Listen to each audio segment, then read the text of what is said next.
And then, all right, so here it is. This is the saddest moment of my life, of my podcasting life. 63% of the respondents voted Stump Stosh their least favorite. Yeah, you love it too, don't you? Look at you. You got to I see do, this 'cause guy I smile. suck. It's like it's like he just won the lottery. So 63% of you said the Stump Stosh segment sucks. So I'm signing off now. I'm officially quitting on air. All right, I'll finish this up though. 77, I thought remarkable. 77% of the respondents felt that a 90-minute to 120-minute episode was about right. Well, yeah, I was A, surprised by that, and B, tonight, we're just going to blow that away with tonight's episode. We go into some of the other things.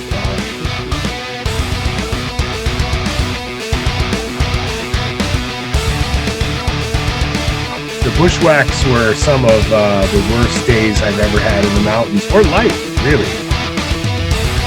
Whereas Panther Mountain is totally opposite. It's a mountain on top of a crater.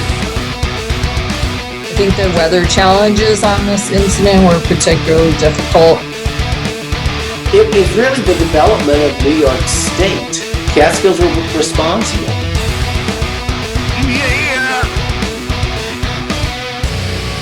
Now you're listening to Inside the Line, the Catskill Mountains podcast.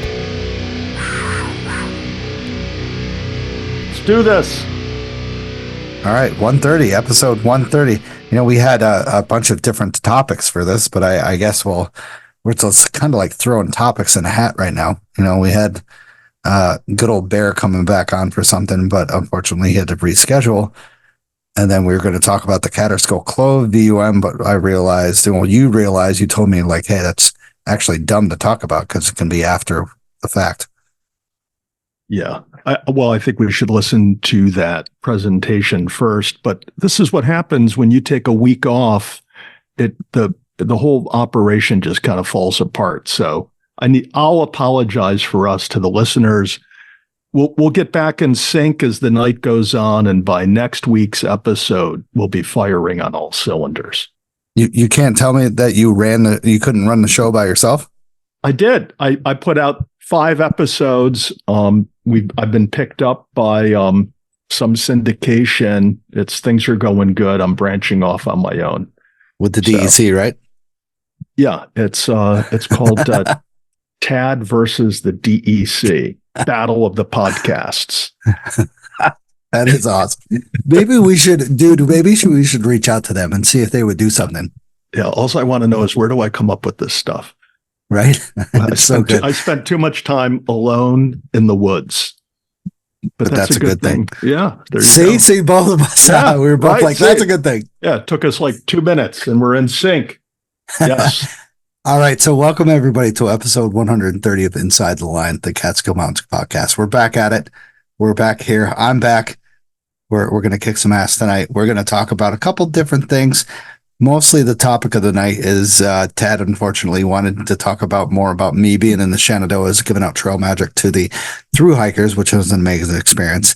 But we're going to talk also a little bit about, recent events here in the Catskills and the New York area, and also about the Kaaterskill Clove visitor use management plan. That's a big thing. Now, unfortunately, when this airs, it's already going to be kind of presented somewhat. They have a presentation going on 6/25, which is June 26th, or June 26th, sorry, that is going to be brought out to the public. So hopefully everybody and anybody has attended that, and we're going to, what sucks is we have a guest next week, an awesome guest, which I can't wait for. Going to be talking about ghost towns in the Catskills.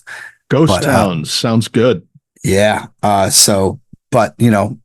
hope maybe we can sneak in an episode about the VUM and see what they talked about real quick. Maybe, I don't know, on the trail Sunday. So we'll see. So we'll get to that. But I also think that even though the DEC and the outside vendor that is running the survey for the DEC is doing all of this Wednesday night, June 25th, I think folks can double back, catch up online. Maybe it's available on YouTube or somewhere else online, but they can also check the DEC's website to get updates and put their input in and make their hiking voices heard. Correct. Yeah. And I will be participating in that. I will be on there. And Tad, I don't know if you can join that. Yeah, I signed up. Okay. I'm gonna be present. It's gonna be big. I know a couple people from the DEC that are doing that, and a bunch of them had previously reached out to me and said this is a good topic to talk about. And I had a previous discussion with one of the ladies that involved with the UM from the OSTEC. What was it? OTEC? I forgot the company that's doing that. But we had a previous discussion about it. And what sucks, of course, when you're involved in that kind of situation, you have to skim around the edges of the questions and unfortunately do what the company kind of tells you to, and you can't give your honest opinion about it. So yeah, I'm sure her employer and the DEC had her on a tight leash that night.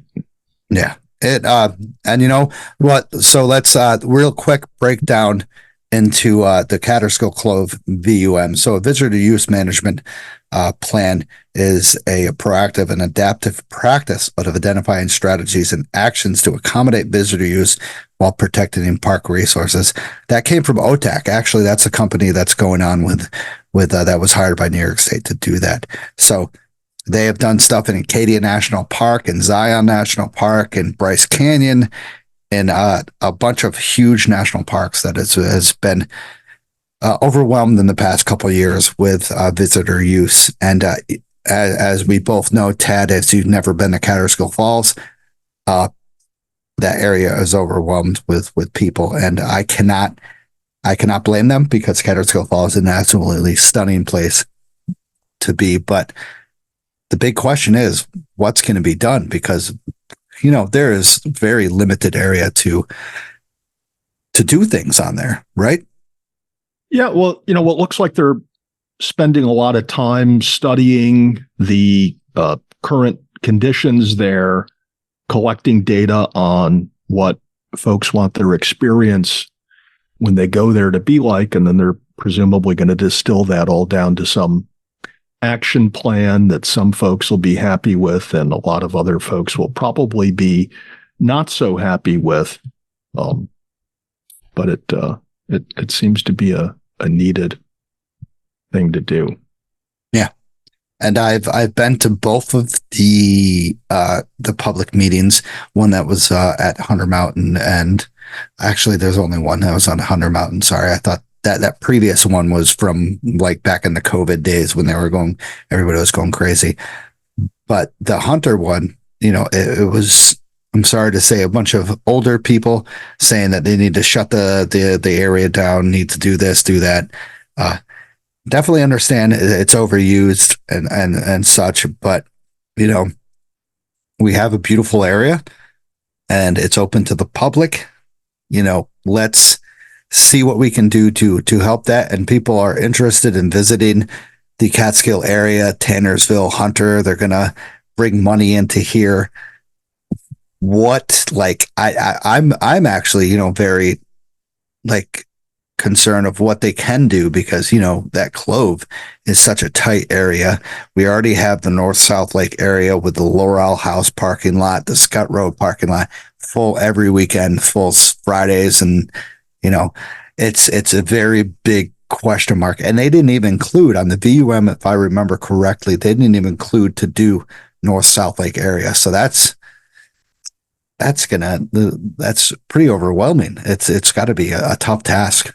Yeah, you would hope that they just don't look at one of these attractions in isolation and not have a plan that integrates with the other attractions. And it would be a good idea for them to integrate mass transit, and I don't mean mass transit on a mass scale, but providing transportation to folks so we don't have to have a lot of car traffic in that area, which just adds to the congestion, adds to the confusion. presumably when they're transporting people in on mass transit, they can give them some level of automated education while they're sitting on board as passengers. But I'll back up to your comment about bringing more money into here. One of the things I did read in the materials online regarding the factors being considered for the VUM, and that is the extent to which the falls is a generator of economics for the local community, and that's something that they take into account is promoting the use of this facility to generate revenue for the local community. And on the one hand, that's good for the local community. On the other hand, are you kind of selling out Kaaterskill Cove? I mean, they haven't done that with Pikamoose Blue Hole, right? They're limiting access to that, which then means they're limiting its ability to generate economics for the area. But what are they doing with the falls? Are they going to turn the falls into like Niagara Falls? Well, maybe that's an extreme example on the one hand, but on the other hand, what level of commercialization, what level of increased use will result from this? And then is this just a slippery slope where this time around they do a certain level of improvements, and then 5 years from now they realize that's not enough? They need to do more because they've attracted more people to come into the area. So they have to do more improvements, and then more and more and more and more. So I'm almost thinking that I need to get over there sooner as opposed to later, because by the time I get over there, it might be like Niagara Falls, where I can, stay at a hotel on site, do a little gambling on site. Maybe there'll be, instead of the Maid of the Mist, there'll be the raft or canoe of the mist to go into the falls. But yeah, progress, people. Right. It's and you bring up Pikamoose. I mean, not to offend you or anything, but that's a whole different area. They don't have any towns there. The closest thing is Denning, which has one store that's probably closed, and then we have Hunter and Tannersville and stuff. Yeah. It's a whole different area, and it's a whole different beast. Of course, I went there a couple weeks ago to get into, of course, North South Lake to check out, the Catskill Mountain House and Boulder Rock and stuff like that.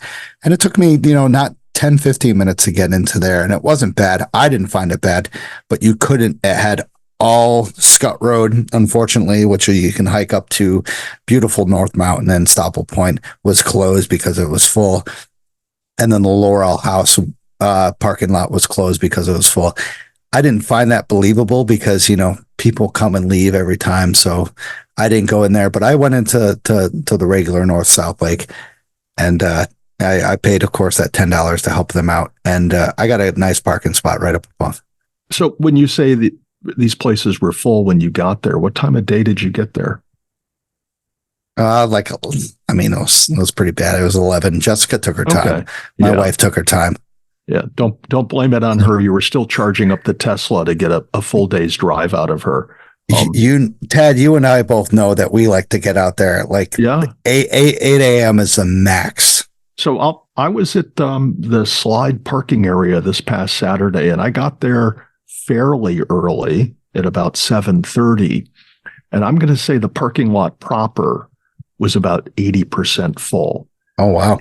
Yeah, it was, first of all, it was just a gorgeous day. And that explains a lot of it on the one hand. On the other hand, it was still pretty early. And that parking lot was surprisingly full for that time of day. That's a sign of things to come this summer, that these areas are more popular. Well, later on, we might go into the fact that they're not as well used as they were last year and the year before, but they're still very popular. Yeah. So get out early. And that's a good backpacking destination now for people, is to do the Cornell Wittenberg slide loop. Yeah. Yeah. I saw quite a few people when I was out there with Danny Davis, and when we were coming down slide back to the park. I'm jealous as fuck. I'm sorry. Yeah. Oh, it was a great hike. You should have been there. And I'll say that one of the things that was fun about the hike is the fact that Danny Davis has been up Wittenberg over 60 times. And that's, and of those 60 times, maybe 10 of them were on the trail.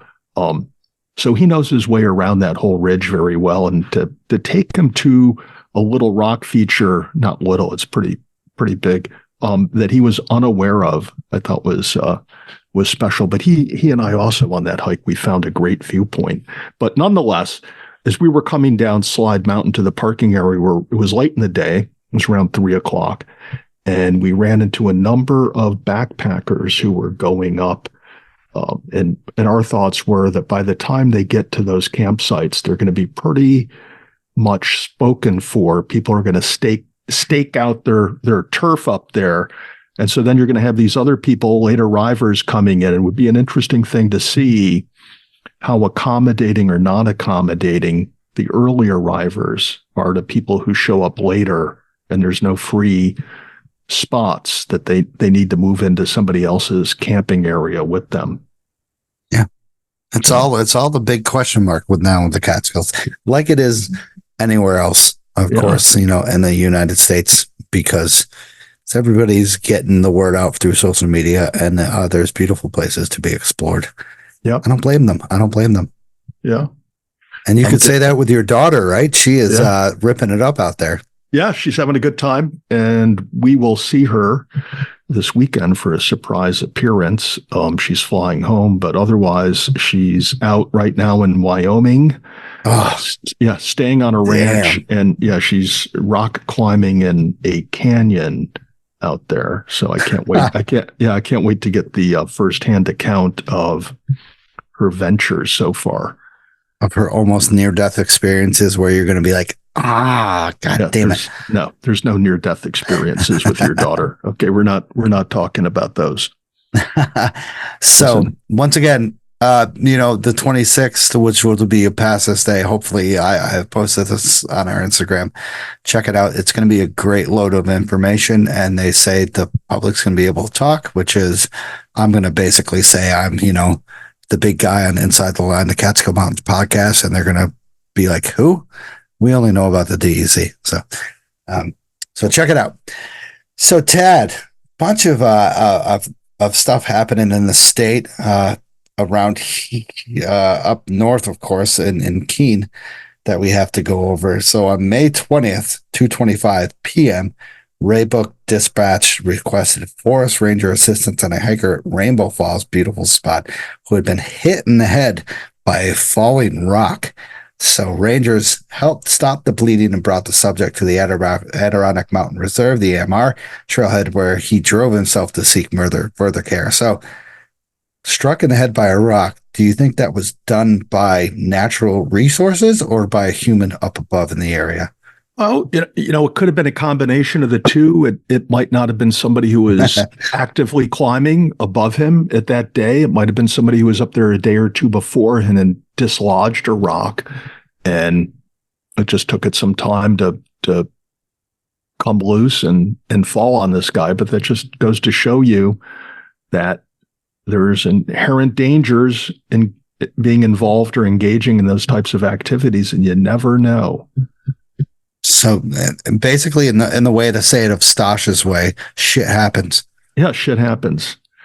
So I thought that was an interesting one to talk about, and I've seen a bunch of stuff on of course social media about recent flooding and stuff like that, and people just getting overwhelmed with just the stuff that goes on. And of course, this is one of those instances of where you're just admiring the beauty, and a rock hits you in the head, and that's just unfortunate. But hey, what a great story to tell later on in a time. If you survive. Yeah. There's that story out west. I forget where it was, but a number of years ago, where a couple rock climbers, one of them died when some people unknowingly threw large rocks over the cliff. Yeah. And it hit one of the guys on the head and killed him, and they were miles in. It was, a kind of an epic thing for most people, for these people to be back there at that time, and just coincidentally somebody heaved a rock over the edge and it hit some guy trad climbing up and killed him. Wow. Yeah. Pretty awful. Horrible news. So there's a solemn note. Yeah. Let's get back on the track. Town of Keene, Wilderness Rescue, May 25th, 5:25 p.m. DEC dispatch received a call from an injured hiker approximately 1/2 mile from Upper Wolfjaw Mountain. New York State Police Aviation responded with Forest Ranger P, along with New York State Police Pilot Engel. Forest Ranger O'Connor harnessed the subject that Ranger P and Pilot Engel could hoist the hiker in the helicopter and fly to her hospital. Now, no further information has been brought to this kind of incident, but, Upper Wolfjaw Mountain is, I believe, one of the 46ers. And to have this at 5:25 p.m. in the later day, was still light time. So there's got to be a significant injury that happened, of course, to haul them off in aviation. Yeah, you would think so. I don't know offhand how far back that is and how long the haul out would be and what the nature of the injuries were. But it's nice to see that the Rangers responded in a timely manner and were able to rescue that fellow. Yeah, it's, and kudos to them once again. Up in the Adirondacks are pretty crazy with their rescues. It looks like, Upper Wolfjaw is kind of around the Gothics Basin area. So it's on the way towards the Marcy area. So I wouldn't say it's the craziest haul out, as in they're near the oh God, I got to remember where I was at the time, but they're near a place. But to haul them out in a helicopter is a significant injury. Yeah, it seems like a big expenditure of time and resources. I'm intrigued more so by the fact that it seems that this fellow just made a cell phone call. Right. He's that deep in the wilderness, and apparently he had enough reception or signal strength to make this call. It doesn't say that he used a satellite device or something else, but I thought that was interesting because, as an example, when I was on my way back from my hike on Saturday in Pine Hill, I didn't have cell reception, on 28 for like the first 10, 15 miles back. So, yeah, you don't have any cell reception from like going from the area by Ashokan all the way up to Pine Hill. Yeah. That's, it's pretty crazy. And, with my time down in the Shenandoahs, I barely had cell reception, even at the lookout points where, you could see off in the distance of, 40, 50 miles. It was, I was blown away by that. I was just like, wow, can't believe they don't do that. But so let's get next on to the next one, which is kind of the biggest one of New York State. So in the town of Burke, which is Franklin County, which is part of the Adirondacks. So there was a fugitive search on June 7 at 6:10 p.m. New York State Police requested Forest Ranger assistance in the search of 3 suspects involved in a stolen vehicle case. 2 of the individuals were believed to be armed with long guns. Of the 4 suspects total, 1 was already placed in custody by 8:10 p.m., so 2 hours later. Police caught a second suspect, recovered 1 firearm. On June 8th at 8:50 a.m., so kind of the next day, a little bit, 12 hours later, 14 hours later, Rangers also spotted 2 suspects running across a field. U.S. Customs and Border Control Aviation and Ranger Bolero established a visual contact. Multi-agent resources tightened the search perimeter.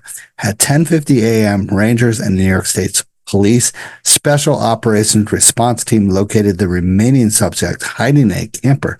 The suspects were taken into custody without further incident. New York State Police charged the parties, who are all teens, with criminal possession of stolen property and resisting arrest. The subjects were arraigned in a youth part of Franklin Criminal Court. So, all teens. Now, that was at the end of the whole freaking thing. So what's going to happen? Juvenile hall, and then that's it? Oh, who knows? But I'm reading here that they had guns. These are teenagers armed with weapons, and they're up to some nefarious conduct. It's kind of right out of a movie with the search area the pursuit, finding them in a camper someplace. Crazy. Hopefully they were stealing like a Lamborghini like that or something worth it. Yeah, up in Franklin County, I don't know. Maybe what's worth stealing up there is an old Chevy truck. I have no idea. Right? Yeah. Hold on. I'm looking it up real quick and seeing what they Border Patrol, aviation, multi agencies. I'm trying to buy you time here. Right. Rangers. 16 and 17-year-olds, possibly armed with a long gun. Located the 10-year-old or the 16 and 17-year-olds and 16-year-olds were located. The second 15-year-old was released and turned over to his parents. 3 other teens were sent to juvenile detention center. Nothing about what the car was. Yeah, crazy. Wow. Unbelievable. God bless America. But, this happens everywhere. So no instances in the Catskills. Let's just say that. So nothing huge in the Catskills that has happened, Good for you. Yeah. So what does that say? What does that say about the Catskills? Right. That we don't have teens running around with long guns, and we don't have the DEC, at least so far this year, flying people out with injuries. It seems to be a pretty safe and uneventful season so far. And here we just had that Manitou's Revenge, which would seem to be an incident or a situation that could be ripe with injuries, but it didn't happen. Nothing happened. Yeah. And we're just too sensible in the Catskills, right? And we'll hopefully, God, we have so much. I shouldn't have taken a week off. That's really screwed up our schedule of everything. Our schedule, my schedule. Oh yeah. Oh, you got to take a week off. Yeah. So big instance that we've had in the United States, of course. Hopefully, some people have heard about this, but a hiker found lost 10 days in California. So a missing hiker was finally rescued after he was lost for 10 days in the Santa Cruz Mountains of California. 34-year-old was only supposed to go on a 3-hour hike when he disappeared. Now, he said he didn't bring anything because he thought he was doing a 3-hour hike to go to work. It's a little weird to say before work or something like that. So Lucas Miskish, a rescued hiker, said he was lost in the wood for 9 days and 10 nights, shirtless with only a flashlight and full disclosure. That sounds like that's something that's going on here on the East Coast. But I don't know. So let's look at some of this. I thought this story was pretty interesting. So he's out there for 10 days, 10 nights, headed out for only a 3-hour hike. So he didn't bring anything with him. So here he's giving his story in the article I pulled up, and he says, so I kind of just hiked. Each day I go up a canyon, down a canyon to the next waterfall, sit down by the waterfall and drink water out of my boot. Yeah. Why would you go back up a canyon? Well, I guess he's trying to find his way out, and I don't know why he just didn't keep going downstream, because that's usually a good way to get yourself, unlost in the woods, is just to keep going downstream. But I'm not familiar with the terrain he was in. Still. But then he continues on, and I thought, Stosh, this is what I thought you would zero in on. He says, I had a mountain lion that was following me, but it was cool. It kept its distance. I think it was just somebody watching over me. So see, there you go. Savior. Yeah, mountain lions, they're not all bad. And then, he continues on, but you should put the news article in the show notes. Yes. With the link to the video feed, because they interview this guy. Literally, they show him as he's being rescued, and I don't know if you saw the video, but his hair is all disheveled. He looks like a guy who legit has been out in the woods 10 days drinking water out of a boot. Then when the interview continues, it shows him sitting in a chair in somebody's house, and it's like his head is shaved, almost, bare, because I don't know, maybe his hair was all natted up. But interesting story. I thought it sounded like a little bit like Gilligan's Island. He set out for a 3-hour hike, And next thing you know, he's being stalked by a mountain lion and drinking gallons of water out of his boot. Dude, that's going to be a new meme. Thank you. Yeah. He's 3-hour hike. Yeah, right. And, I was thinking the same thing about the pictures. Like, this guy looks like he's been homeless for 4 years. Yeah. I've seen people on the Appalachian Trail better condition than he is. So, and of course, if you know hiking, to follow the stream down, and you'll eventually find some sort of, humanity involved. Not even, we talk about anywhere.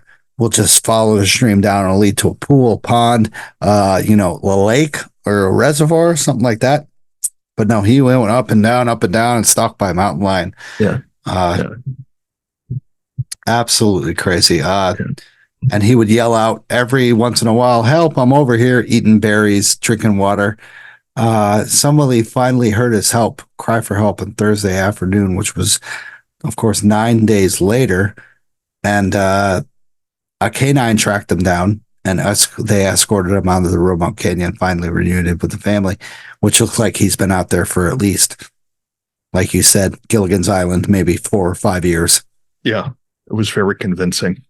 Yeah. If I ever get lost in the woods, when people find me, I want to look like that guy, because then it looks like you needed to be rescued, right? Right. But some of these other stories we read, like that one a couple of weeks ago with the fellow had sore muscles or something, that guy probably didn't look so bad.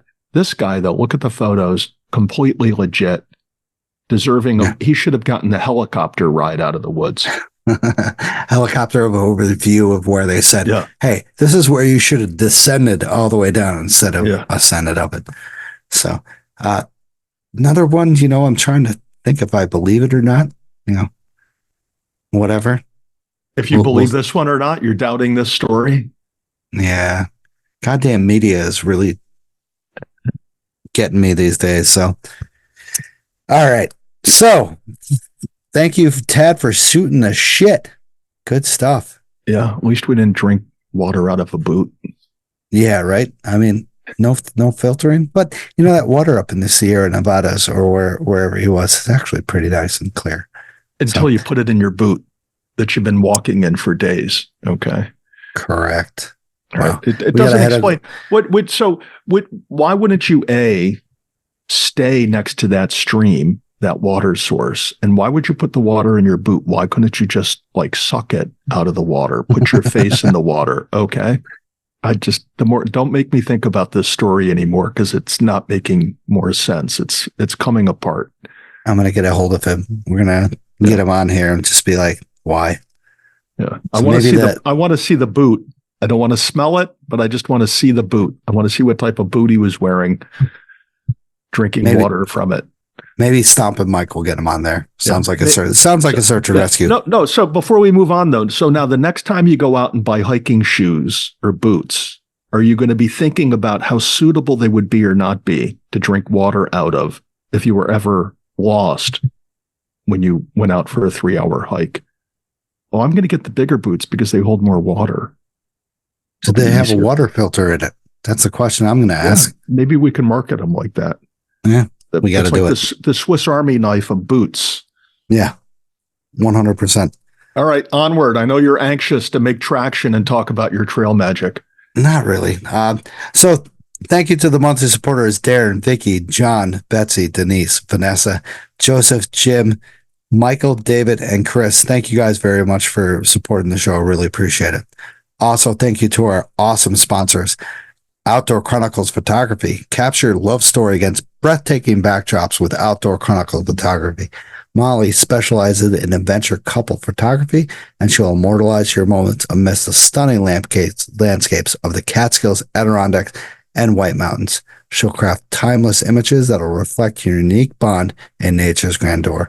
Embark on an unforgettable photographic journey with Outdoor Chronicles Photography.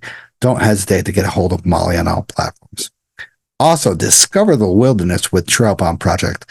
Our expert-led hiking and backpacking education programs offered unparalleled outdoor experiences Whether you're a beginner or seasoned adventurer, join us to learn essential skills, exploring stunning trails, and connect with nature. Start your journey today with Trailbound Project and unlock the wonders of great outdoors. Check them out on social media platforms, and they have an online website. So, coffee's mentioned.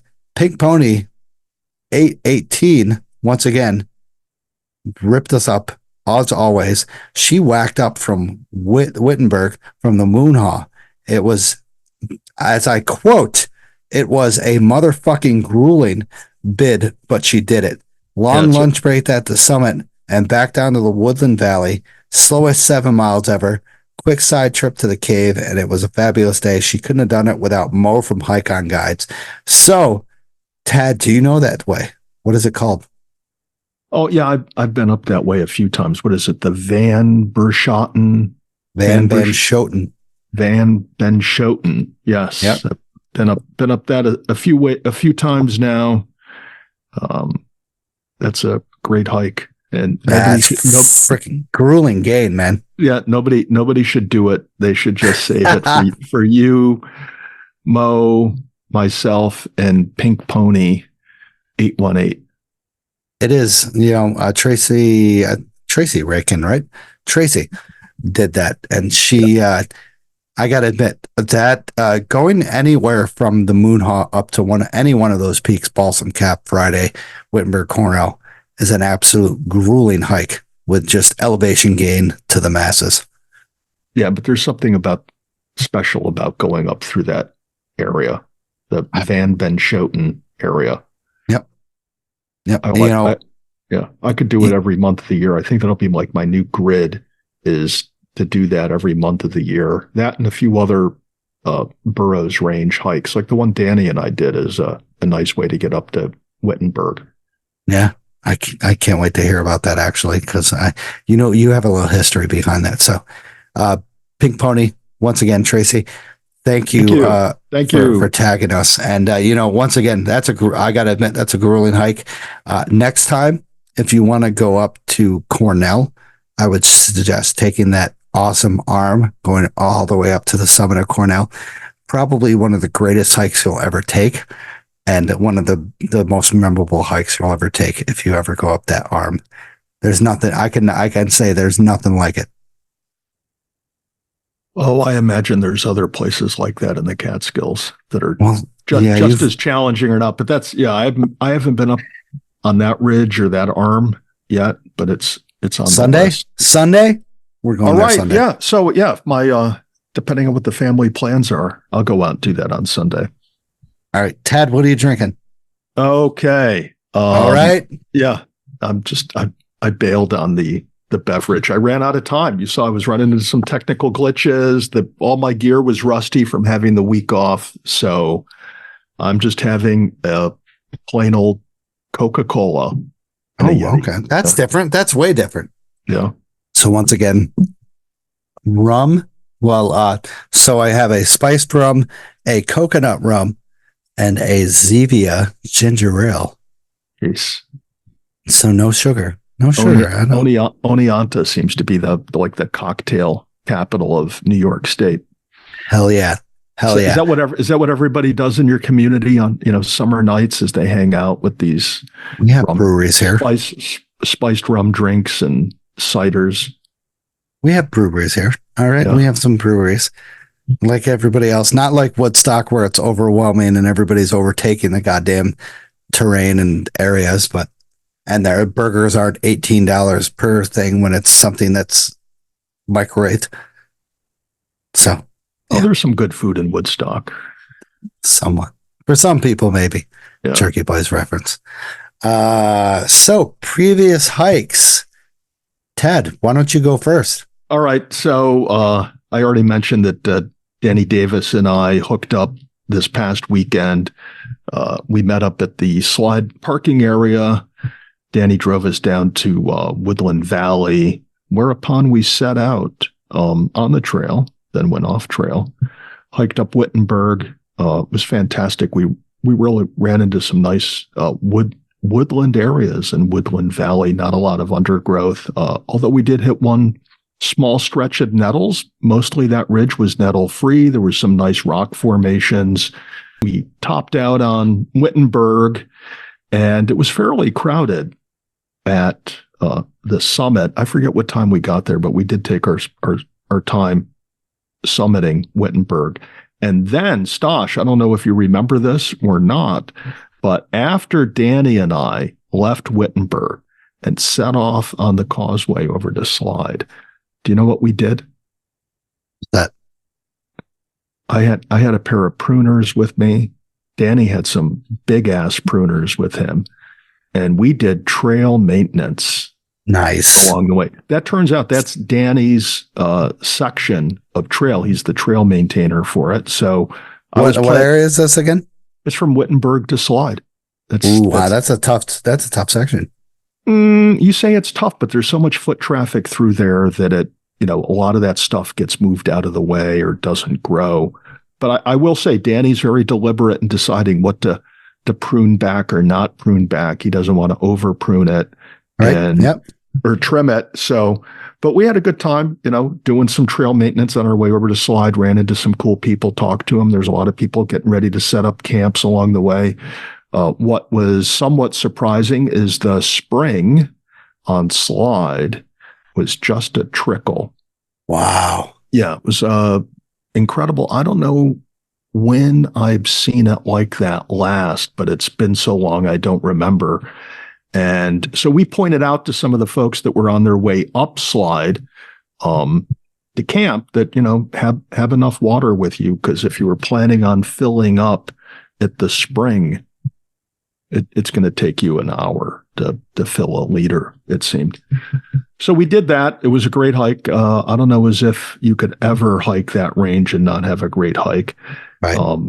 So that was actually 2 weeks ago. And then this past weekend, I did the Cathedral Glen Trail out of Pine Hill up to Bel Air, over to Lost Cove, but down back to Pine Hill on the, the Giggle Hollow Trail. Yeah. Nice. Yeah. That's over on the western side of Bel Air, right? Or eastern, yeah. Sorry. Eastern, yeah. And I'll say one of the more notable things on that hike was all the way up from Pine Hill to Bel Air and then heading east, almost to the point where you get to Lost Cove, but just before it, it appears to be, new growth or reforested area, whatever the technical term is, but it's just not old growth. And then there comes a point when you're almost to that junction with the Lost Cove Trail that it's boom, right there, old growth. It's just beautiful. And it just has such a nice feel to it. So I kind of hung out there for a while, took it in, took some snapshots, and then headed down Giggle Hollow, and the alleged viewpoints that showed up on the map are not worth going out of your way to see or not see what's there. I'll say that. The ferns were relatively tall, and the trees had overgrown these areas, but it was a good hike. Anytime you get out in the woods and you're able to do 11.5 miles and a few thousand feet of vertical gain is a good day. So that's what I did. That's what I did. I'm going to piggyback on that. Those are awesome trails to go on. Number one, because once again, you mentioned because of the new growth and old growth. It's pretty crazy to think about that with Bel Air being so close. Mm-hmm. And of course, that the elevation gain, there's so many over towards the, I would say southeastern side of Bel Air. There's so many logging roads that you would think that there would be so many there that it would be gone. Yeah. Well, there was a lot of logging road activity further down once I got out of the Lost Cove area. I mean, there was a ton of them. And I was thinking, what a great place to do some backcountry skiing when they get snow, that there were so many, and there wasn't, much, if any, blowdown over them. But yeah, it was a neat area. I also point out that I never knew this, but at the summit of Bel Air, they have that Frisbee golf course set up. Disc golf. Yeah, disc golf. And so apparently it starts at the bottom of the mountain, which makes sense. I wasn't down at the bottom, but I thought that would be a neat activity for folks to check out on Yes. on a cooler day, although it wasn't that unbearably hot for me on Saturday. All right, Stosh, why don't you tell us how you spent your week off from work? All right. So I'll backtrack a little bit. 2 years ago, Jessica and I went down, my wife and I went down to the Shenandoahs to just a hike. And when we hit our first trail that we did, which was, oh God, what was it? I think it wasn't Hawksbill Mountain. Give me one sec to actually, I'm a little off track here. But when we hit our first mountain, we ran into some Appalachian Trail through hikers. And they looked kind of distressed and stuff. So, we had a bunch of stuff packed for a day hike. This was only a quick 2.5 mile hike. So I was like, yeah, take some of my M&Ms, take some of my Sour Patch Kids, stuff like that. And they absolutely loved it. So, Jessica and I were like, well, why not, ask a fellow or a person that's done the through hikes what this is, what it's called, and expand on that. So I asked my friend Mo, and he said it's called Trail Magic.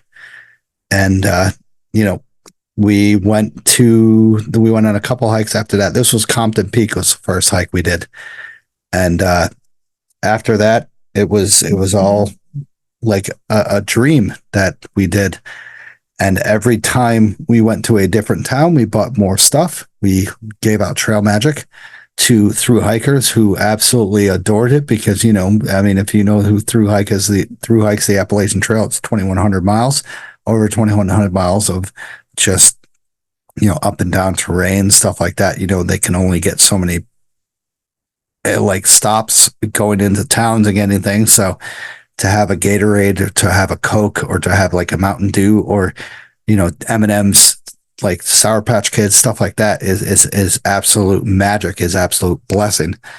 And that's what they call it, Trail Magic. So 2 years ago, we did that. We decided, 2024, let's do it again. So we went down to Shenandoahs, and this time we were well prepared on our first hike, and absolutely insane that we pull into the parking area of Compton Peak and we see our first through hiker within 2 minutes. And we look at this guy and we're like, hey, do you want some Trail Magic? And this guy's like, kind of got a heavy accent of overseas. And we're just like, he says kind of, yeah, in a different kind of tone. And we're just like, okay. And, he couldn't really understand us, but he was from Wales. Mm. And he absolutely was kind of like skeptical about it. And we were just like, if we have Gatorade, Mountain Dew, Cola, any sort of Skittles, Starburst, Mountain Dew, and he was absolutely overwhelmed and loved it. So let's just understand this. It's Yes. you and your wife, two New Yorkers. You're hiking. You're out on the trail, right? You're not in the parking area, but you're This now out. This was in the parking area right here. Right. Okay, right in the parking area, and this fellow from Wales, presumably now with the heavy accent, you guys yell out to him about if he wants any trail magic. Yep. Right. This is a guy who's been out on the trail for months now. 900 miles. Wow. And you offer him some junk food. That's basically what you guys were packing in, is just a lot of junk food, right? A lot of high fructose corn syrup stuff. Okay. Were you like the teens up in the Adirondacks? Were you carrying like any long guns or things like that? Maybe that explains why he was so startled. No. I think this was his first bout of Trail Magic. Really? He's 900 miles on the trail, and no one else has offered him Trail Magic up to this point. Correct. Maybe it was something about his appearance that nobody else offered it to him. Maybe this was like, oh well. But so he was a very like. How old was he? He was in it's got to be late 50s, early 60s. Okay. And how rough was he look? Was he like unshaven? Yeah. I wouldn't say that, but he looked grizzly. rough. Pretty grizzly. Not grizzly. There was only, to be honest, there was only like 2 or 3 people that we had that were grizzly. This guy was Wales lookish, kind of. Yeah. I would say overseas lookish. Mm-hmm. And he was a fantastic dude. We wrote down, so we took pictures and wrote down the names of the thru hiker, their thru hiking names of everyone who we met on the trail. Okay. His name was Taffy. Taffy? Because he loves taffy, of course. Gotcha. Okay. So you stayed, did you stay in the parking area that whole first day, or did you guys venture down the trail, or how's this play out on day one?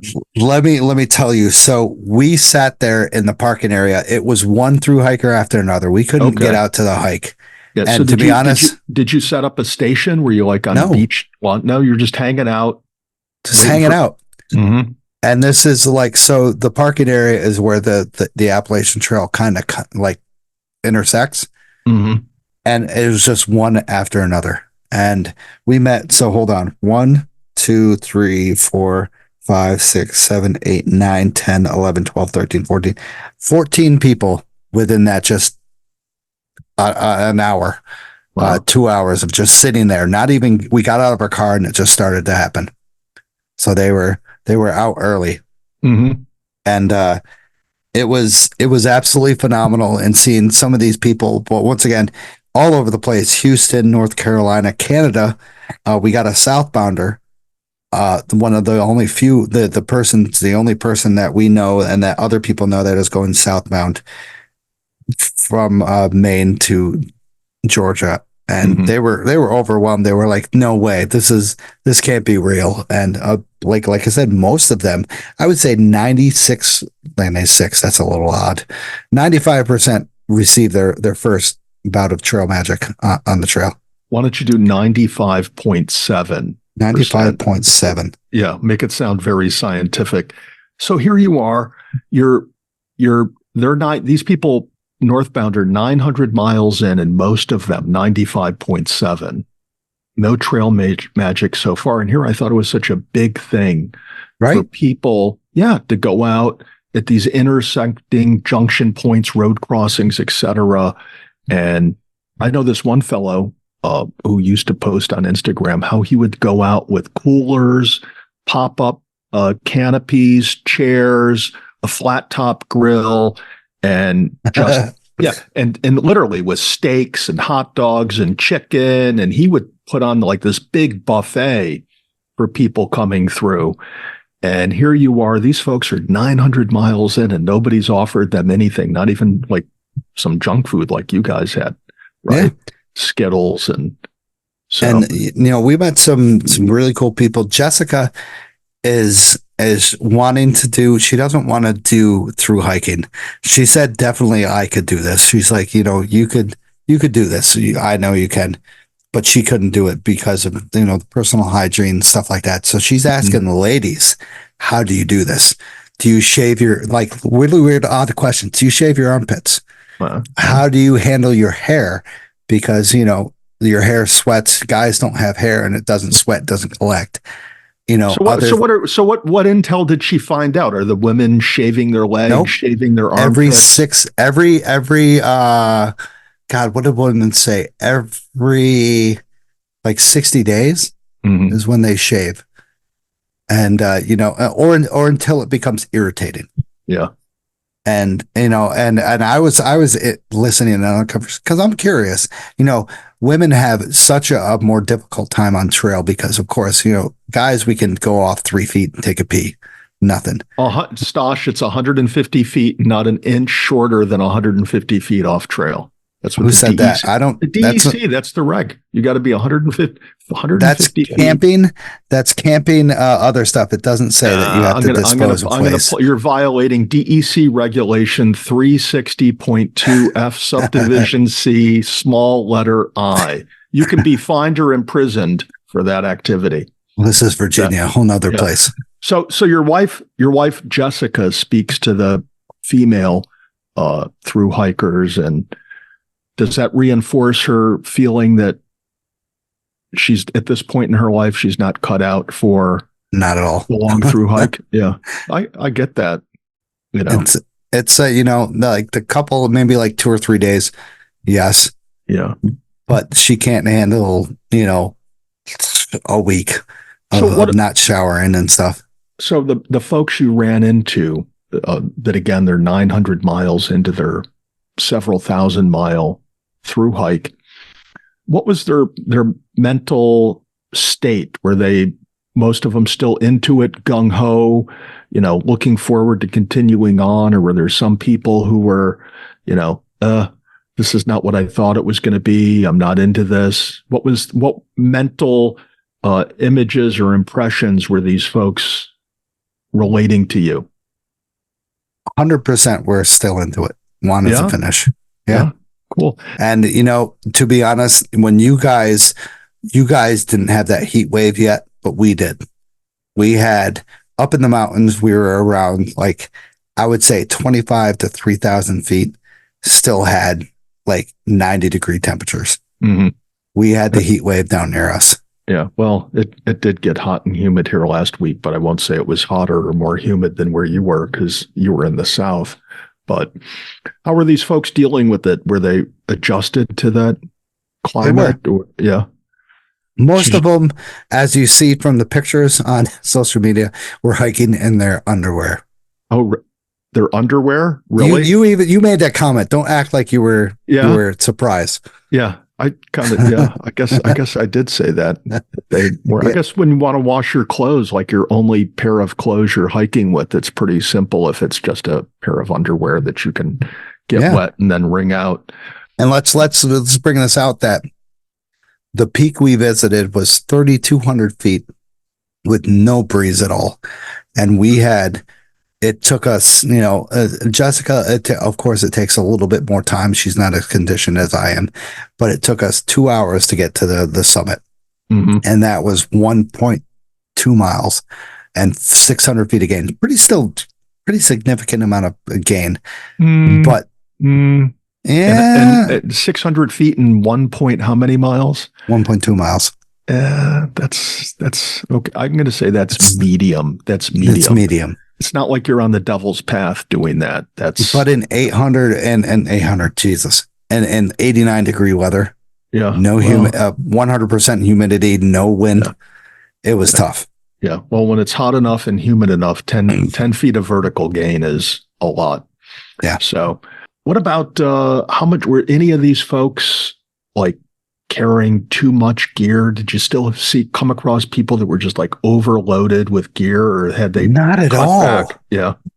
It was actually surprising because, to be honest, when we hiked, I had a little pack that I take to work that carries my lunch, and we could carry 4 Gatorades, 3 Cokes, and 3 Mountain Dews. I carried that. And then I also carried, the Starburst, the M&Ms and stuff. So I carried majority of stuff. Jessica carried the first aid kit, carried like the disposable waste stuff. She didn't really carry much, but my pack was probably around 40 pounds because of all the stuff. But they were like, I'm weighing about 23 to 25 pounds. I'm like, for a freaking through hike to Maine?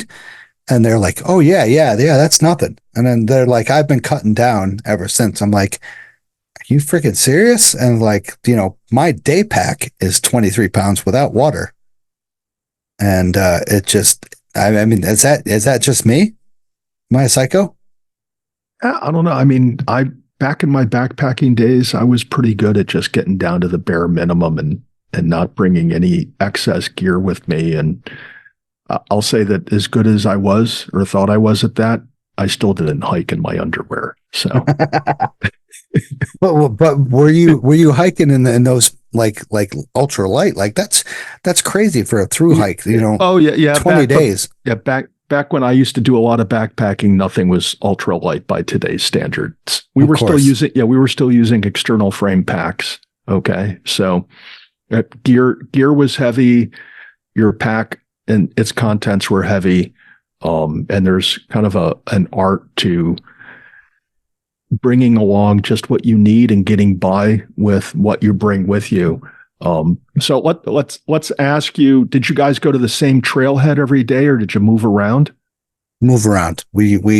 So the Shenandoahs are kind of cut into like thirds.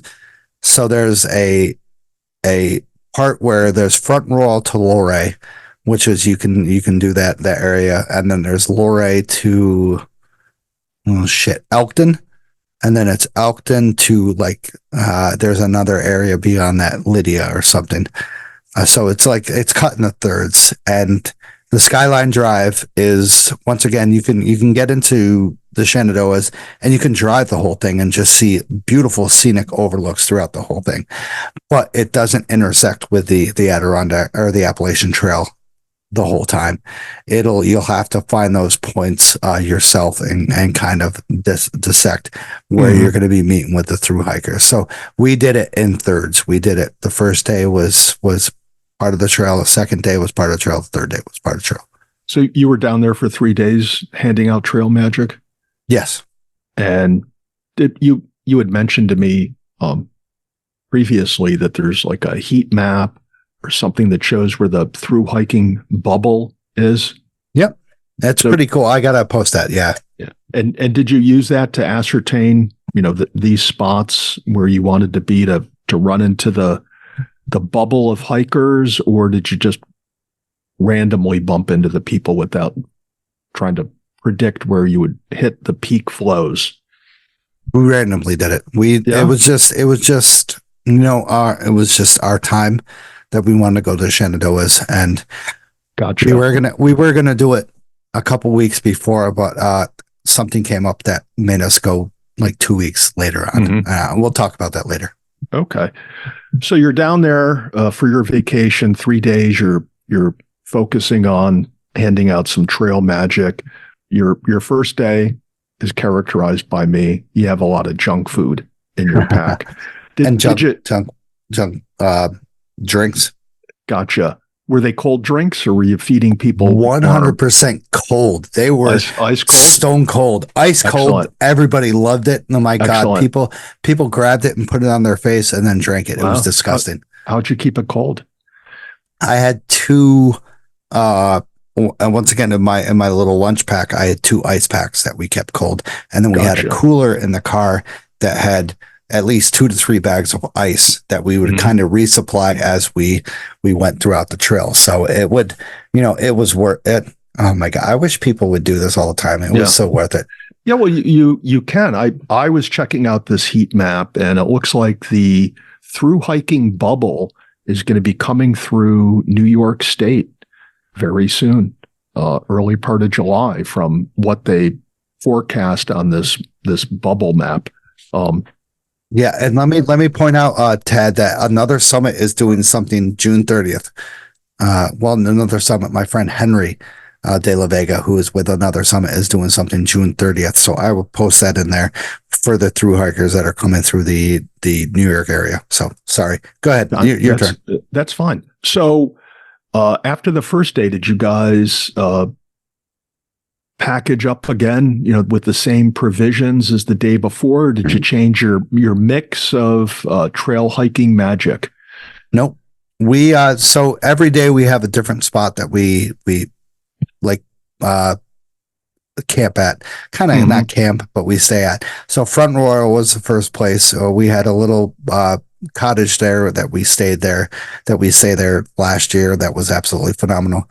The second day we went to Luray. We stayed at a motel, which was amazing place. Didn't have great Wi-Fi, so of course I couldn't look up a lot of stuff that I wanted to do for a second day. But we went down to a local Food Lion. I don't know if you've ever heard of Food Lion when you're down south. No. It's like a Hannaford sort of area. We resupplied with Gatorade and some Coca-Cola because that was the big hit. Apparently everybody loved the cold Gatorade and cold Coca-Cola. And then we of course went back to the motel and supply to freaking just smash some the amount of ice that they had into our cooler, kept it cold the whole night, and then redid the same aspect that we did the first day on the second day. So other than the ice cold Coca-Cola being a hiker favorite, what else were their favorites?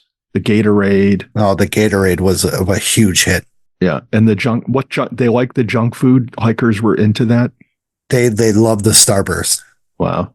Because of just they've been on freeze dried meals, and some of the people were getting sick and tired of chocolate because they have high calories and high stuff. So they just loved the Starburst, even though they were somewhat melted in my pack because of course we hit the second day, we hit Hawksbill Mountain, which is the second highest peak or the first highest peak in the Shenandoahs. And at the top, it was 89 degrees. Breeze? Yeah. Did you have a breeze?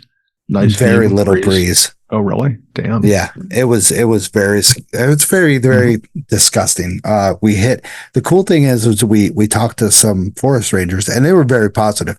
It was really crazy how they hiked up to the top of Hawksbill Mountain with all their gear that they had. And the funny thing is my gear was heavier than their gear. And she was like, Jesus, what is wrong with you? I'm like, it's for some people, maybe. Yeah. But, well, you're from New York. We do things differently up here. I told her we save people's lives. We don't freaking let them die. Yeah. So you told us about this fellow Taffy from Wales. Any other notable thru hikers you ran into? You want to share their story? Do you want me to share all of them? No, just hit some of the notable ones. Tell us about the ones that you were impressed with or had a good backstory, and then the next question is going to be: did you run into any folks who were like, how did this person make it 900 miles? So start off telling us about the hits, the people that you thought, wow, this is a cool person. They're really doing this, and it's a great story. And then we'll go into the guy who set out for 3 hours and ended up through hiking the AT. So, there was a lot of awesome people on the first day. Everybody was positive. Everybody was basically, interested in finishing the through hike. I gave them some advice that, Pennsylvania is not the best. It's absolutely insane with a bunch of rocks and stuff, but everybody was ecstatic about doing it. We met like 2 or 3 people that weren't hiking on the trail and were hiking on the road because they have some sort of injury. Some person rolled their ankle, had their ankle hurt. His name was Hobbit from North Carolina. And there was also a woman named Half Boot. Or no, wait. We didn't get her name, but we met her on the road too as well. And we were very curious of why they were hiking on the road because, of course, they didn't want to, kill themselves on the trail. So, but other than that, a bunch of cool people from Canada all the way from down to Florida, mostly Florida, Iowa. At the end of the day, we met 3 people who were awesome, Tortoise, Wrangler, and Lighthouse. A guy his name was Wrangler, they were all from Michigan. He loves snakes, and he said he dealt with at least 20 rattlesnakes in the Shenandoahs. And I'm glad he freaking said that because that, of course, gets off the anxiety of my wife. And she starts going insane, saying she really is scared shitless now because there are rattlesnakes. But you said that was on the last day. Yeah. Well, no. This was the first day. I'm sorry. The first day. Damn. The first day, the end of the first day. And I'm just like, great. Thanks a lot, Regular. By the way, they also have, not to mention, they have a YouTube channel called Trail Gospel. Trail Gospel. So can you think of what that's about? Isn't that a microbrewery? Trail Gospel Brewery? Yes. Spread the word. Trail Gospel Brewery. Yes. Good stuff. So these 3 guys or 3 hikers from Michigan, they started out together. Actually, it was two guys and a lady. Okay. And 2 Jessica plus was 1. as Tortoise, who was a woman, Wrangler and Lighthouse. Mm-hmm. Cool stuff. But YouTube, Trail Gospel, maybe a microbrewery, maybe something else. maybe something Jesus is.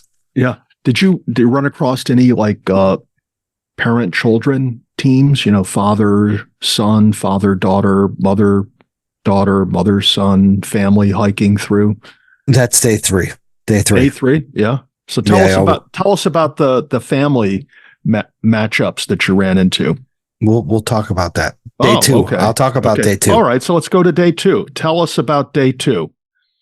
It's more Gatorade, Coke, and Correct. Skittles. So day 2 was not. We still did 2-3 hikes. We did 3 hikes, but a lot of people were found on the Appalachian Trail, where they were more found at the waysides. Do you know what a wayside is? No, Wayside. I'm going to write that down. Wayside. Tell me what it is. So that's kind of like a kind of offsite camping area, picnic area. Okay. They also sometimes have shops to shop at. You can get some ice cream or Gatorades or Cokes, but most of them are picnic areas. And we found most of the thru hikers at this area because they were exhausted from the day.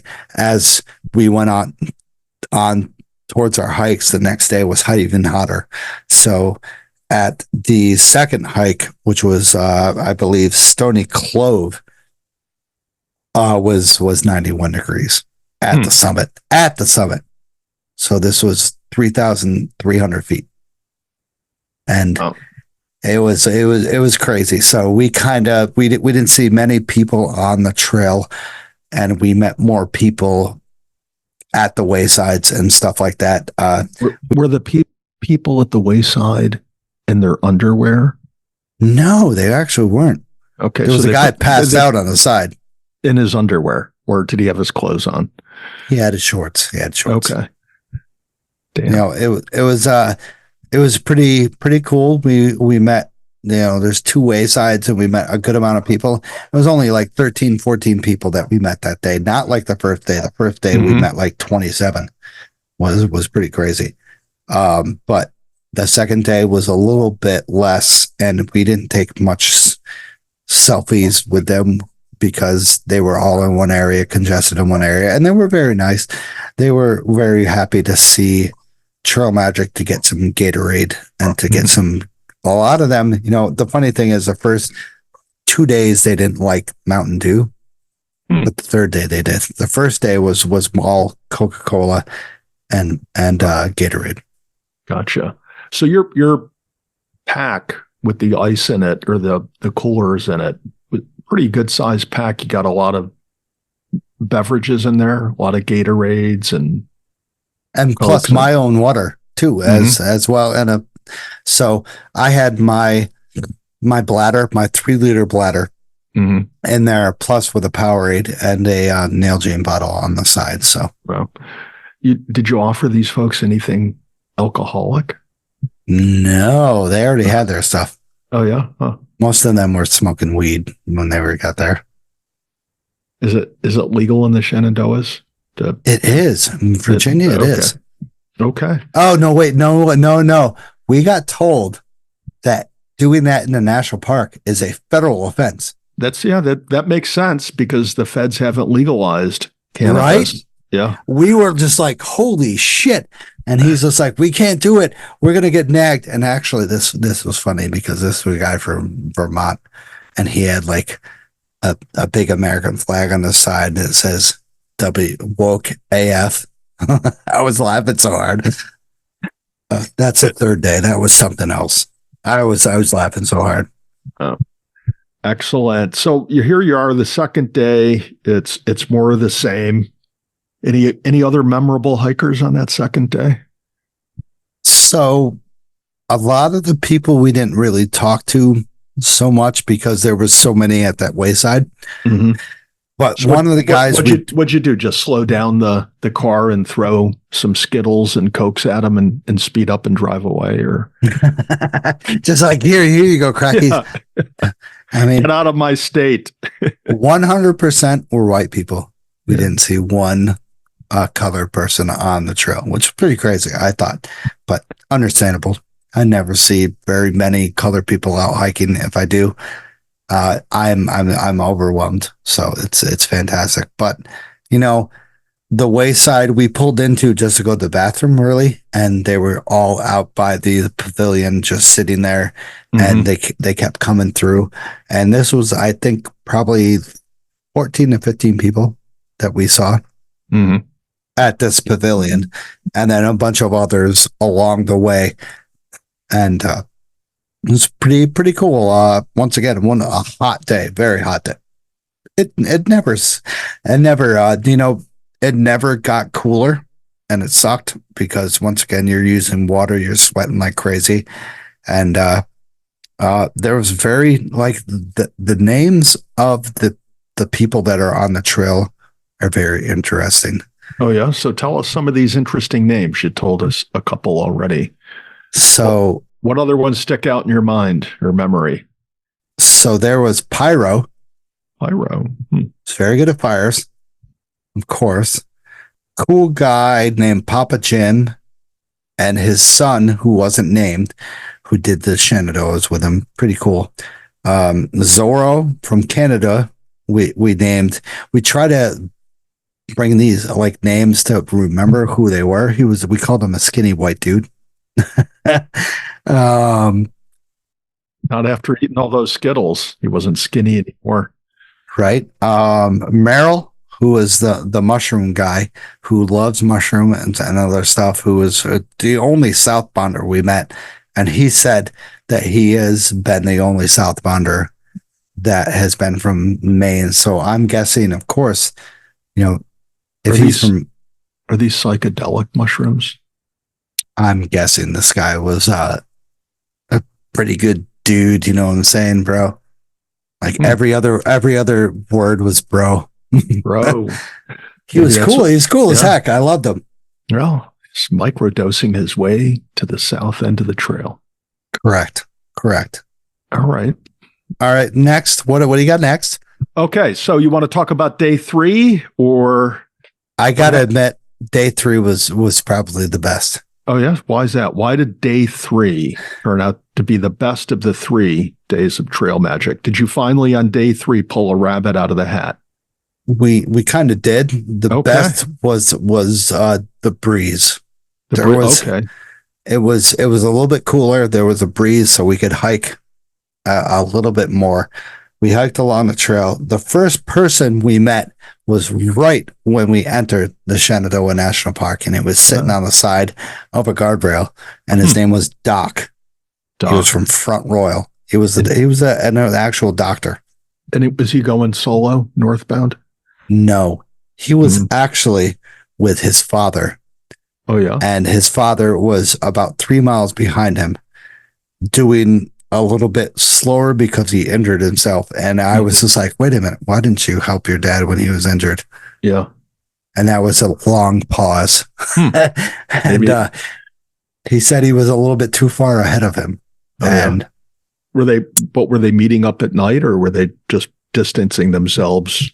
Doc was sitting waiting for his dad, who is called Padre. Huh. Did you ever meet up with Padre?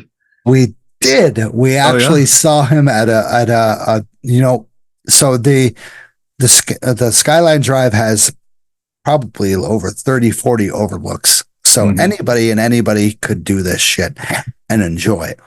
So I suggest that if you are on the East Coast, you do the Shenandoah National Park. Pay $30. If you don't want to hike, it doesn't matter. Do it. You can look at these beautiful overlooks, and you will meet through hikers. We met Padre at this viewpoint that he was just standing there, and we're like, "Hey, do you want any trail magic?" He's like, "Hey, yeah, I'm meeting my son." And I'm like, "Is your son Doc?" And he's like, "Oh yeah." He's like, "Oh," and we go into it, and it was absolutely insane. It was the coolest thing. So how old was Padre? I'm guessing in his late 50s, kind of like you. Yeah. And I'm older than my late 50s, pal. His son, come on, you don't show it. and his son, stop hitting on me. That's kind of like, my wife is right in the other room, man. And Doc is how old? He was really young. I got to admit. And so Padre's son, Doc, is a legit doc. Like, you mean a medical doctor? He is. And the father, who's in his late 50s, is injured. Yes. Okay. We thought about this. Yeah. Right. And there's 3 miles separating the two, and the son basically doesn't care about the old man's well-being. So I guess what he said, that Padre said, that his son sent him a message saying, don't do the trail, just walk the Skyline Drive, just the road. And he's like, you will be better off. And that was the whole situation. Gotcha. Huh. I was laughing at that as well. Yeah. I hear that a lot of people start out doing the AT, and they're not hooked up with a group or, with a couple people or with anyone when they start, but along the way, they develop a trail family. Did you run into that?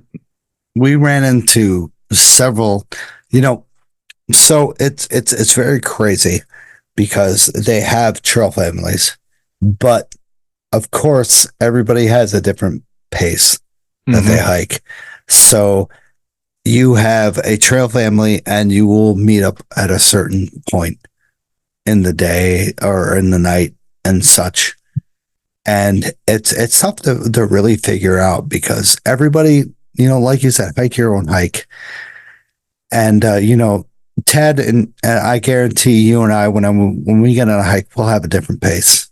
I'm a fast hiker, but when I'm gonna so kick your ass when we hike. Okay. What about Danny? Danny and I, we don't compete. We don't have egos. We become one with the mountain, and neither do I. Hike your own hike. Yeah, it doesn't matter. But you just told me you're going to hike faster than me, and I'm not going to let it happen. Okay, I'm going to go out. I'm going to crush you. Okay, back to trail magic. We were at day 3. We were talking about trail families. I'm going to go back to my unanswered question. Were there any through hikers that when you either initially saw them or started talking to them, you thought to yourself, this person is not going to make it. I'm surprised they've come this far. Good question. I don't think so. Really? Huh. 900 miles into it, you gotta be committed. Yeah. And it kind of already had weeded out those who weren't through hike worthy from those who were. Yeah. And so do you have any idea whether you were ahead of the bubble, behind the bubble, in the fat of the bubble? I have a feeling we were right in the fat of the bubble. Really? Huh. Yeah. It was, we hit, I wish I could do the math, but we hit, hold on. 1, 2, the first day was 1, 2, 3, 4, 5, 6, 7, 8, 9, 10, 11, 12, 13, 14, 15, 16, 17, 18, 19, 20, 21, 21 people the first day. Second day was 2, 4, 6, 8, 10, 12, 15 people the second day. The third day it was Jesus. This was absolutely insane. 2, 4, 6, 8, 10, 12, 14, 15, 16, 18, 20, 22, 24, 27 people in the third day. So you got to admit that was a big bubble. Yeah, but you misspoke because you said you met Jesus on the second day, not the third day. Jesus, it's Jesus, by the way. Oh, okay. No, and that was Pyro. Okay, I'm looking at my notes. It's all just scribbly scratch. Okay. Anything strike you other than folks hiking in their underwear? What did you take note of? Their gear, how they dressed, the boots or the footwear they were wearing? Anything strike you as unusual? To be honest, everybody was kind of all in the same area. Mm-hmm. Like it was pretty crazy. It's like to see that everybody was, well under 30 pounds with their pack weight. Mm-hmm. Everybody had a plan. Everybody had a trail family, stuff like that. On the third day, we had an awesome, I got to admit, every human being needs to visit this area. It's called Black Rock, and it's just a volcanic area of it looks like just people dumped these cut rock all over this. It's just a slide of rock. And we met, I think it was like 8 thru hikers there, and they didn't believe us that we had trail magic, that we had cold Cokes, Pepsis, Cokes, Mountain Dews, Gatorades. And they were, one of the ladies was looking at us, like, are you serious? This has got to be, you're lying. And we're like, absolutely not. Like, I opened up my pack and she's like, oh my God. And she started crying. And she was just like, this is amazing. What have we done? And this is why Jessica and I do this. And Jessica, like, had a moment of like, wow, this is totally overwhelming of what we do. And, halfway through their hike, especially in this heat of where, once again, it was hitting 90 degrees up in the mountains. We were up 3,600 feet. That's crazy. So, well, kudos to Jessica for hanging out and doing this with you and braving, braving the rattlesnakes and all of that. So you're down there, you do this for 3 days. Tell us what you plan to do differently the next time you go out doling out trail magic. Good question. I don't think we nailed it this year. Yeah. Cool. Everything was just nice, ice cold. Last year we did it a little bit earlier and it was a little bit cooler. We could tolerate more hikes. We could do, 4 hikes a day, where this year was 2 to 3 hikes because of the heat. But, it's unexpected all the time. And I think Jessica and I, are a fantastic team that, every day, we unload, we reload, we, get up at certain time, we nail it, we hit breakfast, we hit the trail. It is, I'm sorry to say, once again, it's bringing a lot of emotions to me. It feels, it's deep, but we do this for the thru hikers and we do this for them. And that's cool. That's cool. It's tough to think about. It's crazy. I don't know why anybody don't cry on me though. Be a man. Man up, bro. Trying. Yeah. So now I'm going to point out, because remember, I texted you and suggested that you have Jessica come on the show tonight. I did. She's out with my goddaughter and she's doing swimming and ice cream. So she's having a better time. All right. Sounds good. You want to move on from what's next? Trail magic. Well, we have Catskills news next, and then we got all this stuff that I took out of the canister. But we're running long on time, and the best is yet to come, and that's the survey and the drawing. Yeah. So, Ted, thanks again for asking the question of trail magic. That was great. Catskill news. Volunteer 3500 Club has stewards available at Woodland Valley and Slide Mountain. Great time. Catskill Trail Crew, of course, is doing stuff recently around the Huckleberry Loop and stuff. Get a hold of Matt Smith or Charlie Gettle. Catskill Mountain Club is looking for volunteers. The Catskills Visitor Center is looking for volunteers. Charlie Rose Trail Crews, Bradley Mountain Fire Towers. Also, if you want stickers, get a hold of me. Free stickers, or go to Camp Catskills. Free stickers, 100% free. Come on, get a hold of me. Can't go wrong with some free stickers, especially if they're well done, because it's Blackhead Range and the fire towers. What else could you want for them? Well, I think you need to update it and put the mountain lion on the sticker. Yeah, that's right. Next batch you run, just like that dude out west drinking the water out of his boot with the mountain lion watching over him for 10 days. So stalked by freaking mountain lions, man. I understand, because I feel the same way when I'm going with Slide Mountain. Gotcha. All right. You want to talk about the stuff I pulled out of the canister, number 57, or you want to fast forward to the drawing and no, not at all. Survey? Thank you, Tad, for doing great research, of course, with the Catskills. So once again, the 3500 Club does a canister every month about the Catskills, of course, and they came up with, of course, a bunch of different cool things. Once again, Piccamoose Road trail permits. Now, if you want to climb Piccamoose Mountain from the western or eastern side, southern, is it southeastern, right? Well, it all depends where you're standing. But I would say it's the eastern, in terms of Piccamoose, it's kind of like a southeastern approach to it. Yeah. Yeah. If you want to climb from that area and just do Piccamoose, you will have to get a permit because, of course, the beautiful Piccamoose Blue Hole that has been, of course, a havoc in the past 5 to 7 years. So, effective May 15th through the September 15th, 7 days a week, the fee covers administration costs, which is consistent with DEC use areas. $10 permit. 6 people are covered under 1 permit, which is not that too bad, I gotta admit. 2, the permit is attached to a single car and must be displayed on that car. So, we will post, of course, the how to obtain it via Reserve America or by calling, who the hell calls any place anymore? 1-800-456-CAMP. Nobody calls anymore, and everybody does it online. Now, the fine for no permit, Ted, is $250. It's not too bad. They can afford it. It says up to $250. So up to.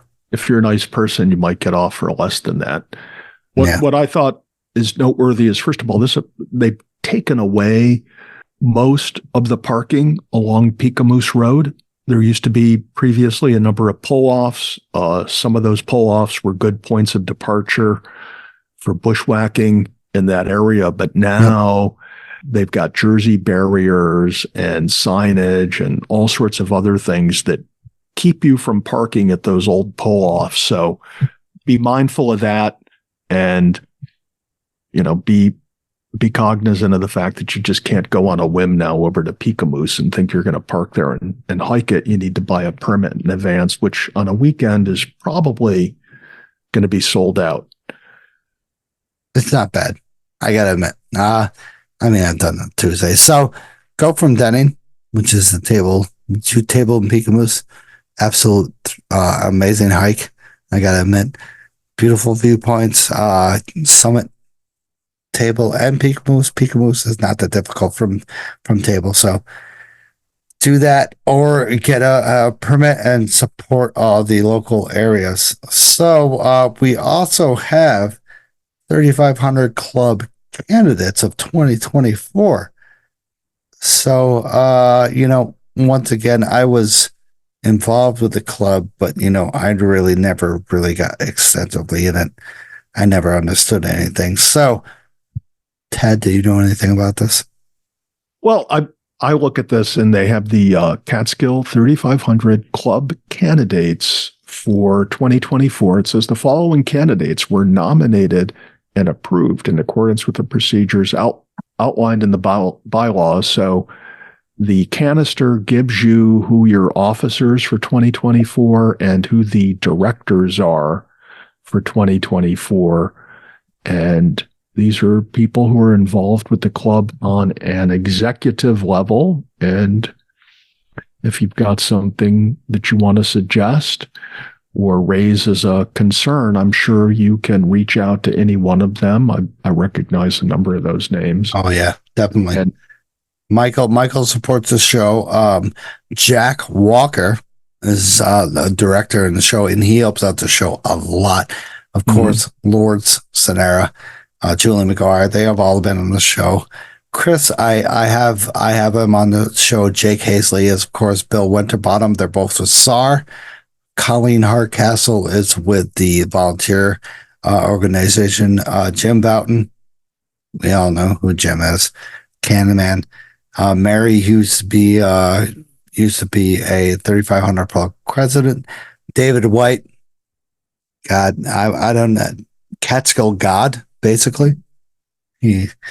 But a bunch of these people, of course, if you plan to attend the meeting, vote in person, or if you can do it online. So I will post that in the show notes.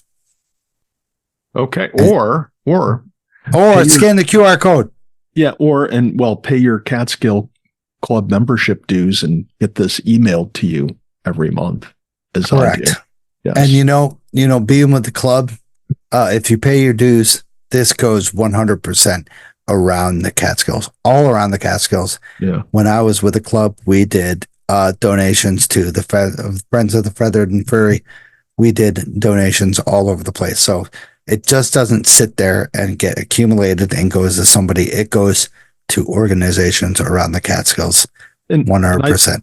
And in addition to that, and I think this is really important, is the Catskill 3500 Club is your voice in Albany. It's your voice with the DEC. If you're a hiker in the Catskills, they're a recognized association that has standing and is recognized by, the state government. So right. they can communicate and do communicate and basically lobby, just as the Catskill Center does, for the preservation of the Catskills. So that is definitely a good thing. Right. You want to talk about the class of 2024? No, you do it. No. All this right. This is you. You're getting tired. All right. So, one of the things they had in the this recent edition of the Canister is they compared the members the people who became Catskill 3500 Club members in 2024 versus 2023. And so actually there was 13 fewer members in 2024, new members. So 257 members brought in 2023. Now it's 244 for 2024. Winter members is 68 for 2023 and 6 less, 62 for 2024. More interesting is they note the top 5 favorite first climb in order. Slide was number 1, Panther number 2, Hunter was the number 3 favorite first climb. Then Indian Head number 4 and Windham High Peak. Apparently must be a lot of folks pick Windham High Peak as their first climb in the Cats because on paper it looks easy, right? Finishing climbs. Now I found very interesting that this is where people finished up their 3,500 list. Of course. And the most common finishing mountain is Panther. I thought that was interesting. I thought with the views, Giant Ledge, all of that, I thought Panther would be closer to the top of people's 3,500 experience as opposed to saving it for last. I know for my daughter and I, it was our third mountain in the Catskills. Number 2 was Blackhead. 3, Balsam. Again, that's kind of surprising. I thought Balsam would be higher. That's all the winter climbs, man. Yeah, I guess, you are right. And I'm seeing that now that this is like people, have to get in that winter climb to finish off their list. So not surprisingly, Kaaterskill High Peak was in the 5th slot. Oh, wow. For interesting. But, apparently people think, it's a bushwhack.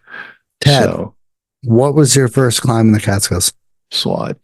Mine was Balsam. Yeah. Well, I can't forget Balsam. Balsam is absolutely stunning.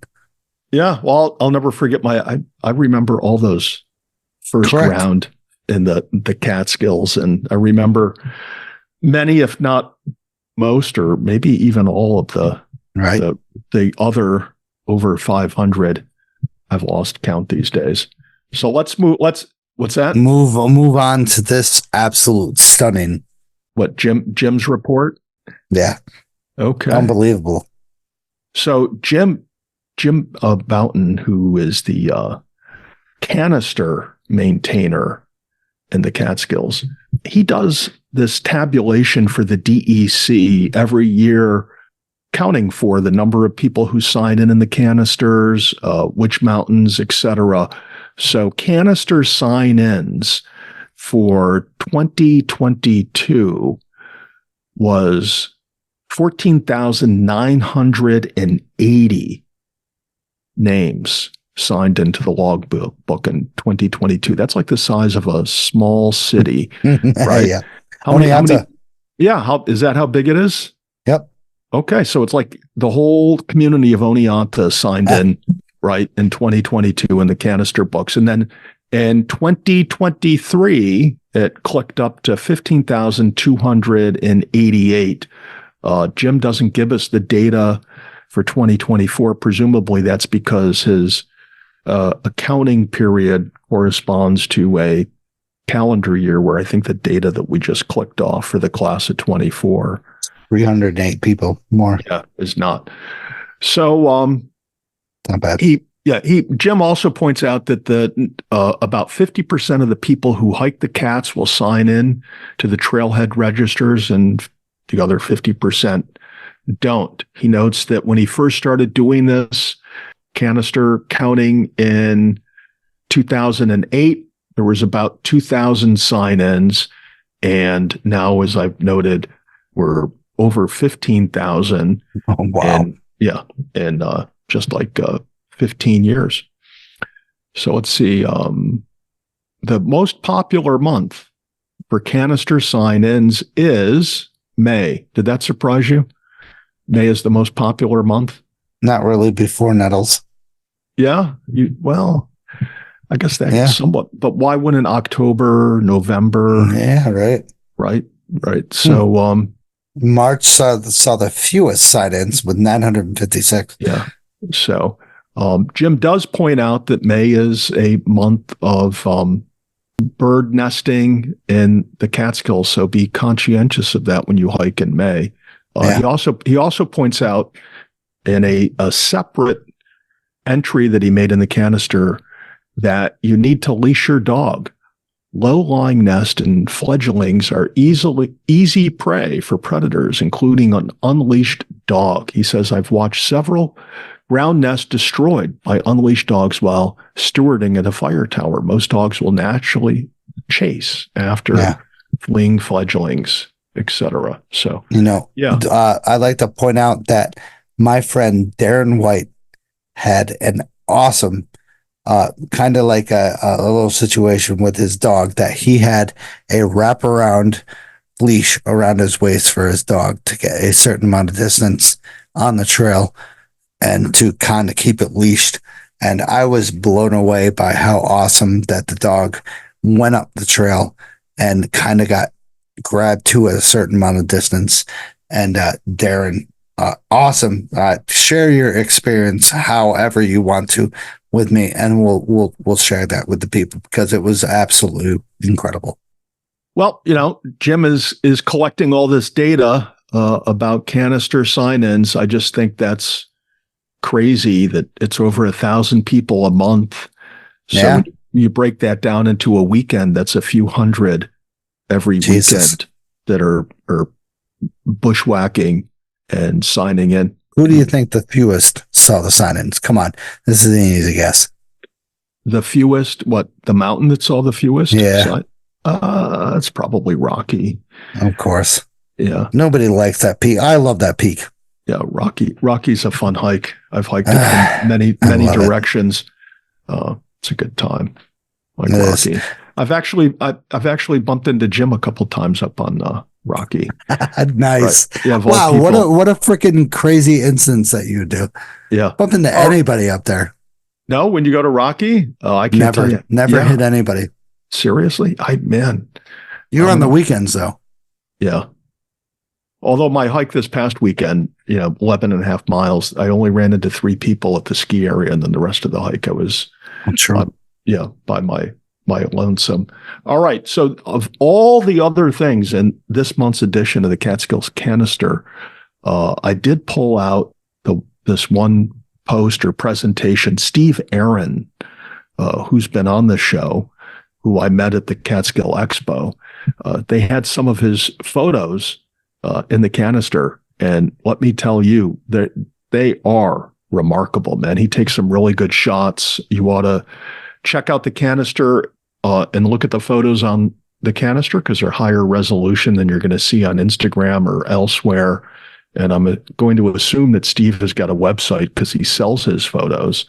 So if you really want some high quality stuff, check out Steve Aaron and his Kaaterskill photos. He does. He has a website, and I will post it on the show notes. And he will be on July 16th. He's coming on? Yeah. Oh, yeah. Cool. He's going to talk about his recording or his experiences getting these photos of the Catskills. So, all right. Yeah. I'm gonna join in on that show. Definitely. I'm pretty sure you will. You will join in on every show. Well, I don't know. My contract's up for renewal, so my people have been speaking to yours while you were away handing out Skittles. True. Hopefully you didn't spend all my salary on junk food for thru hikers. We ready for the forecast? Hot and humid. Let's move on to the next. What mountain are we going to go with for the forecast? Yeah. Oh, I don't know. Pick any mountain you want. You didn't pull up a forecast? Oh, no, I didn't. I'm trying to. Sorry. Let's go with Big Indian. It's got to be the weirdest mountain. The weirdest mountain in the freaking Catskills. So, Friday, God, we have a beautiful day.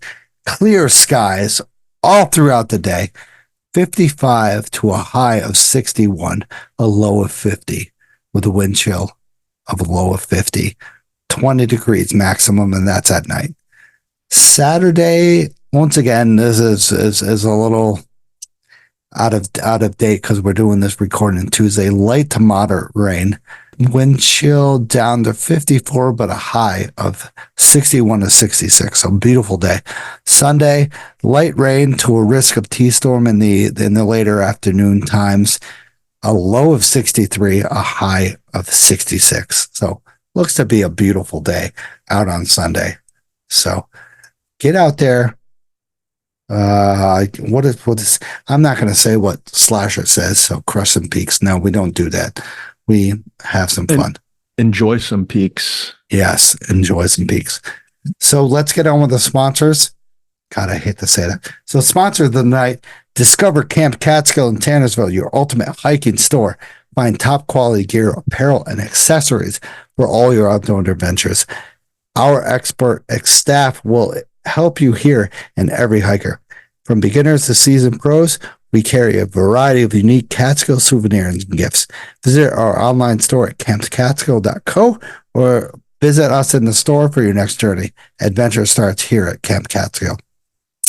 Also, discover the beauty Catskills over the Adirondacks and the Hudson Valley and the White Mountains with scenic route guiding. Our expert guides are to ensure you a safe, unforgettable hiking experience tailored to your skill level. From breathtaking vistas to hidden gems or your peak of bagging, just a simple day hikes, we will lead you to the best spots and back. Book your adventure today and explore nature's wonders with scenic route guiding.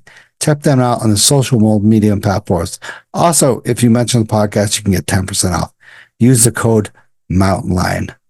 Also, embark on a transformative journey with Another Summit.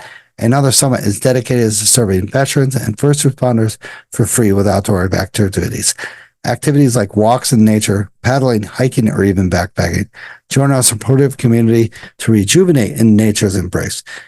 Experience camaraderie, adventure, and healing at no cost. Take your next step with Another Summit and ascend to new heights with resilience and joy. Apply today on anothersummit.org. All right, so we're going to call this topic of the night. Let's go. Oh, yeah, but I mean, it's like, damn, we're already 2 hours into this, so yikes! It's not getting a half an hour's worth of treatment.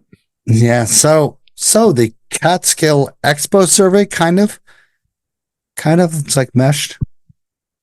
Like yeah, we don't. Okay, so let's just dive into the Catskill Expo survey. The results are in. They've been tabulated by our staff of independent accountants and auditors. And if you want, Stosh and I can review some of the responses. You want me to go over some of them? Definitely. This is great. Okay, well, it's also humbling. So I was kind of really disappointed by one of the responses. So, all right. 93. Well, we had about 25 people responded We 93% of those 25 people are hikers. 61% claim to listen to every episode. Maybe we should have asked if they listened to the entire episode or not. Lies. Yeah, right.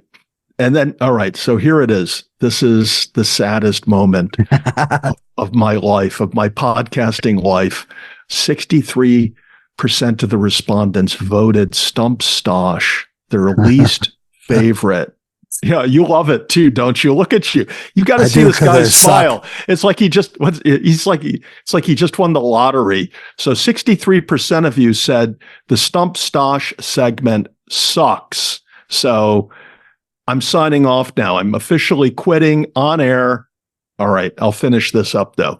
77, I thought remarkable, 77% of the respondents felt that a 90-minute to 120-minute episode was about right. Well, yeah, I was A, surprised by that, and B, tonight, we're just going to blow that away with tonight's episode. We go into some of the other things. History, the history segment got high ratings. And the guest topic of the night was also tied with it, with the highest rankings for most favorite. What folks would like to hear more about on the podcast, history. Yeah, amazing. Local guests, and they want to hear more about hiking. Everyone recommends the podcast to other people. Some people said they listened to other podcasts about the Catskills. 17 of our 20-some respondents said they never knew there was other podcasts about the Catskills, and you shouldn't go searching for other podcasts about the Catskills. Just listen to us. There's only this one. Yeah, we're going to be your voice, and we want to brainwash you. Okay. All right. Let's see. I'm just going to skip down through some of them. We're going to say 25 people who responded to how often you hike. Half of them hike once a week. 10 of them hike whenever I can, which means twice a week or once a year or anything in between. And then 4 of them hike once a month. Of the 26 people who responded to this question, 15 of them are a member of the Catskill Club. 11 aren't. We had an overwhelming portion of our respondents felt that there shouldn't be an escalator installed on Route 23A to transport people to the base of Kaaterskill Falls. So we'll be sure to relay that information to the DEC. And if when you go there next and you don't see the escalator, you'll know it's because our survey said no escalator at the falls. Of our respondents, 26 respondents responded to the question about doing volunteer work relating to hiking. Of those, 8 said yes on a regular basis. 8 said yes, but infrequently, and 10 said no. Of those who do volunteer work, 11 of them said they do 1 to 10 hours a year. 6 of them said they do over 40 hours a year. Awesome. So here's an interesting question. I asked, how much money do you typically spend a year on hiking? And of the 26 respondents, 6 of them said under $100 a year on hiking, or at least that they're willing to admit to. 10 of the respondents spend $100 to $250 a year on hiking. I guess that includes some through hikers buying underwear to hike in. One person claims to only spend $250 to $500 a year, and then remarkably, 9 of our respondents said they spend over $500 a year on hiking gear. So I then asked about where they are most likely or least likely to spend their money on hiking gear. And I'm very pleased to report that the number one local retailer that people are most likely to spend money on camping gear and hiking gear is Camp Catskill. Nice. We also had, and that had very likely coming in at 30.4%. Campmore, which is in northern New Jersey, 26.3%. Kenco in just outside of Kingston, 27.3% very likely to spend money there on camping gear. Rock and Snow in New Paltz. Nice. Finished strong with 15%. Other local outfitter, 21.1%. And then we can hear some boos and jeers. Amazon, 40.9% of our listeners are very likely to spend money on gear at Amazon. But just remember, when it's Friday afternoon and you've got that hike planned for Saturday morning, Amazon's not going to get you that stuff before your hike. So correct. That's why you need to support your local outfitters. It's one of the reasons. REI, not surprisingly, 60% of our survey respondents said they were very likely to buy gear there. And then other online provider, 16.7% very likely. But we have ratings or rankings from very likely to very unlikely. But it's nice to see that folks are supporting our local outfitters. Of the, interestingly, 26 people responded to the next question, saying that 13 of them have been on multi-day backpacking trips. So these folks are more than just hikers. 9 of our respondents said no, they haven't been. 4 said that they haven't done a multi-day backpacking trip, but they'd like to. So of the respondents, it was 50-50, backpackers and non-backpackers. Question number 21. God, there's too many questions. All right. So here, we'll just do What's a couple the best more. question? What's number 22. Have you ever gotten lost in the woods? Of the 24 respondents, 12 of them said yes. Wow. Yeah. 7 said maybe. Maybe they didn't know if they were lost or not lost. That would make you lost. 20 question number 23. I was a little concerned about putting this one in there, but it's question number 23. Do you solo bushwhack? 12 of our respondents said yes. 14 of our respondents said no, and nobody answered the question, what I do in the woods is my business. Nice. Okay. Have you ever seen a bear while hiking in the Catskills? It was 15 yes, 11 no. Okay. That's it. That's it. So we've reached that point. We had 28 people took the survey. Not everyone, well, there was 28 responses, which was somewhat disappointing, frankly.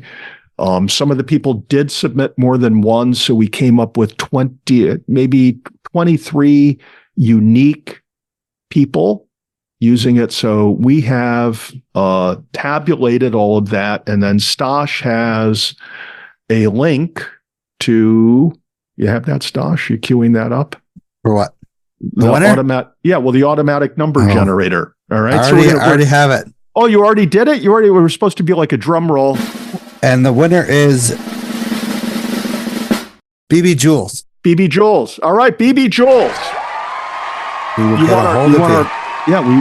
So Stosh will be emailing you, and you'll get this box of goodies, which includes the $25 gift card to Stewart's, which will buy you lots of ice cold milkshakes and hot chili after your next hike.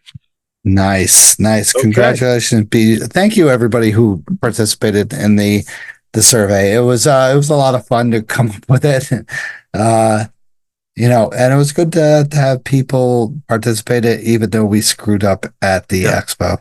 And all those who don't like Stump Stosh, we're canceling your subscription.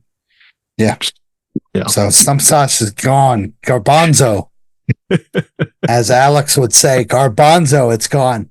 All right, garbanzo to the stump stosh. So post-hike brews and bites. You know, Ted, it's funny that you mentioned Maeve's place, right? Mm-hmm.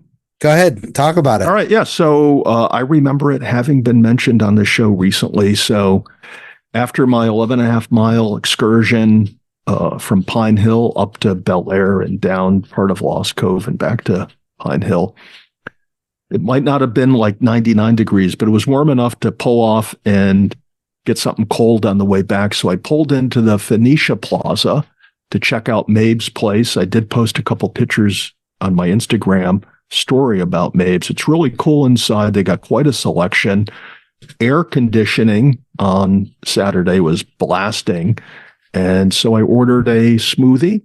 It was like $9 and it was ice cold, delicious. Before I got out of the parking lot, it was gone. I had a great dose of brain freeze, cruising down 28 to Boyceville. And I highly recommend checking out Maeve's place and Phoenicia. It's got a cool vibe. They got a lot of cool stuff for sale there. So yeah, do it. And I went to the same place. Did you? When, this week? 2 weekends ago when we had our SAR drill down at Hurley, down at the Blue Mountain Forest. Oh yeah, sure? Yeah. Oh yeah, nice. I'm showing Stash a fresh picture of my daughter rock climbing out west. Yeah. So I had a bacon, egg, and cheese bagel with some hash browns. So it was absolutely phenomenal. So oh yeah, cool. Either or afterwards, before, stop there. Yeah. So I note that they're open from 8 a.m. to 4 p.m. And I also took note of the fact that they do have a lot of vegetarian and vegan options.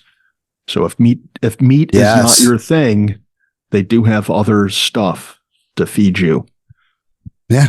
Ooh, definitely stop there because it's absolutely phenomenal place and I enjoyed it thoroughly. I bypassed McDonald's to get a fast one to get a same amount of price for a $20,000 more quality area or bagel than freaking good old McDonald's. So it's definitely worth $20,000. Yeah, support your local Kaaterskill businesses. It's good. Exactly. All right. So thank you to the monthly supporters and monthly sponsors. Really appreciate for you guys to support the show. Thank you to everyone who's still listening to the show. Really appreciate it. Ted, soon I want to mention that I'm going to donate to a local organization, like $400 or $500 to a local organization. It depends on who I'm trying to get with the FFLA, Forest Fire Lookout Association, to get them to donate some money to the to the fire towers of the Catskills. So just wanted to mention that. Very cool. Yeah. So once again, thank you to everyone who is listening and donated sponsors. This will all go back in the Catskills, and I very appreciate it. So, Tad, thank you for joining me tonight. Welcome. And to chat about good old Shenandoahs and the shit that I endured there. Yep. Welcome back, buddy. See you on the trail. All right. So have a good night, Tad. Yeah, take it easy. Yep. Sayonara. Hey everyone, I just want to thank you for listening to the show. If you enjoyed the show, subscribe and throw down a smooth review on Spotify, Apple Podcasts, or any podcast platform that you use. You can also check daily updates of the podcast, hikes, hiking news, and local news on Facebook, Instagram, Twitter, and the official website of the show. Remember this, you gotta just keep on living in the Catskills, man. Livin. Wicked.